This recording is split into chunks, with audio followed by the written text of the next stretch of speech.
quite strong. Instead of hitting things and bouncing off, you tend to hit things through. Now, that can do some damage to a dummy, it can do some damage to a person. So it's like,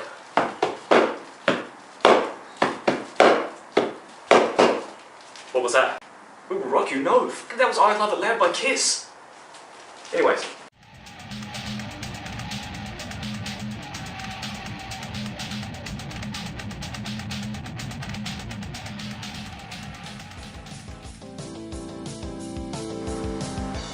Alright, today we're going to talk a little bit about a nice little series of strikes, which is more or less taken from the Filipino martial arts, more commonly referred to as Sinawali.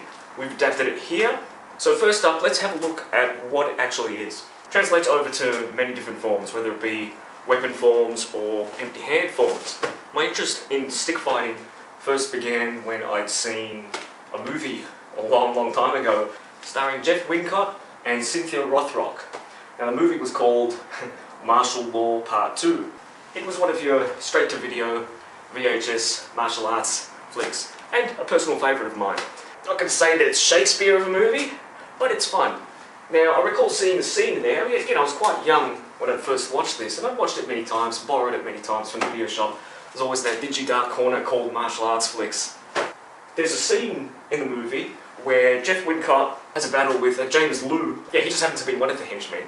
And Jeff Wincott breaks out the double sticks and he starts beating on the bad guys with these sticks. And I remember looking at that saying, wow, that looks pretty cool. I'd seen it before, I'd seen it in games like Double Dragon 2. There's a villain in that game that has double sticks. Mr. Big from The Art of Fighting, double sticks. Eagle from the first Street Fighter game, before Street Fighter 2. Again, Danny Masato in Game of Death, that was another time that I'd been exposed to double sticks. Jeff wasn't necessarily using Filipino martial arts, he may have been using Kempo techniques, which also use double sticks. He was using a blend in that film. Anyway, it was in martial arts media, which again I was very much into. And it wasn't until many years later when I was doing martial arts, there was a person that I was training with by the name of Chris. I can't remember any more details about him, but he was in the reserves. And he was a practitioner of Filipino martial arts, even though what we were doing wasn't Filipino martial arts. Chris had taught me the 6-count, of which there are many forms. You've got 4-count stick patterns, you've got 5-count stick patterns, you've got 6-count stick patterns. When you're in a room with a bunch of these guys practicing stick counts, it gets quite deafening. Because that's quite a nice drill. We'll cover that in another episode. Now here's just a basic quick look at what the stick count looks like with sticks. Now these sticks are rattan sticks, right? So they're quite flexible, quite strong. And instead of hitting things and bouncing off, you tend to hit things through. Now, that can do some damage to a dummy, it can do some damage to a person.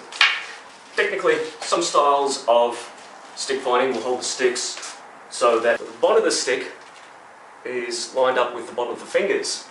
Other styles like to practice it so that there is about a hand's length, sorry, these gloves are kind of bulky, but there's a hand's length underneath. So you can use that as a secondary weapon. So again, footwork wise, it's a very Western boxing sort of a stance that we tend to use here.